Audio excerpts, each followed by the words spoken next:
ಮಾಡ್ಕೊಂಡು ಹೋಗಿದ್ದೆ. 50 ರೂಪಾಯಿಗೂ ಗತಿ ಇದ್ದಿದ್ದಿಲ್ಲ. ಇತ್ತು ಫಸ್ಟ್ 5 ವರ್ಷದ ಮದ್ವೆಕ್ಕಿಂತ ಫಸ್ಟ್ ಮದ್ವೆ ಆಗಿಂದ 1 ರೂಪಾಯಿನೂ ಇದ್ದಿದ್ದಿಲ್ಲ. ಅವಳು ಮದ್ವೆ ಆಗಿಂದ ನಮ್ಮ ಮಿಸ್ಸಸ್ 5 ವರ್ಷ ಜೀವನ ಮಾಡ್ಕೊಂಡು ಈಗ ಡಿವೋರ್ಸ್ ಕೊಟ್ಟು ಹೋದ್ರು. ಅಮ್ಮ ಮಾಡ್ಕೊಂಡು ಹೋಗಿ 1 ವಾರದಲ್ಲೇ ಡಿವೋರ್ಸ್ ಕೊಟ್ಟು ಹೋದ್ಲು ಅವಳು. ಆಮ್ಯಾಕೆ ಮತ್ತೆ ನನ್ನ ಜೀವನ ಹೆಂಗಮ್ಮ ಅಂತ ಕೇಳಿದ್ರೆ ನಾನು ಇದ್ದೇನೆ ಅಂತಂದು ದುರ್ಗಮ್ಮ ಬಂದು ನನಗೆ ಆಶೀರ್ವಾದ ಮಾಡಿ ಹೊತ್ತು. ಮತ್ತು ಗಂಗಮ್ಮ ಏನು ಸುಮ್ಮನೆ ಇತ್ತು, ಅದೇನು ಆಶೀರ್ವಾದ ಮಾಡಲಿಲ್ಲ. ಆಮೇಲೆ ಮತ್ತು ನನ್ನ ಜೀವನ ಹೆಂಗಮ್ಮ ಅನ್ನೋದ್ಲೆ ನನ್ನ ದೇವಸ್ಥಾನದಲ್ಲಿ ಹಣ್ಣುಕಾಯಿ ಮಾರ್ಕೊಂಡಿದ್ದೇನೆ. ಅದು ಒಂದೇ ಅಂಗಡಿನ ಅಮ್ಮ ಚೀಟಿ ಹಾಕಿಂದ ಹಿಂಗೆ ತೊಕ್ಕೊಂಡೆ ಒಂದೇ ಇದು ಅಂಗಡಿನ ಕೊಟ್ಟಿದ್ದೆ.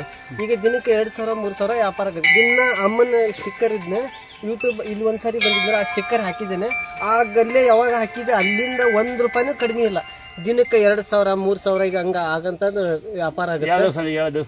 ಇದು ಹಾನಗಲ್ ತಾಲೂಕು 4 ಕಾಸು ಟೆಂಪಲ್ ಅಂತ ಇದೆ. ಭೂತೇಶ್ವರ ಮತ್ತು ಚೌಡೇಶ್ವರಿ ಟೆಂಪಲ್ ಅಲ್ಲಿ ಮಾಡ್ತೀವಿ. ಒಂದೇ ಅಂಗಡಿನ ಅಜ್ಜನ ಪಕ್ಕಕ್ಕೆ ಇದ್ದೇನೆ. ವಿಜಯಕಾಳಿ ಟೆಂಪಲ್ ಬಂದಿದ್ದೆ ನಾನು. ಅದನ್ನ ನೋಡ್ತಾ ಇದ್ದೆ ಯೂಟ್ಯೂಬ್ ಅಲ್ಲಿ. ನೋಡ್ಬೇಕಾದ್ರೆ ಇದ್ ನೋಡಿದೆ.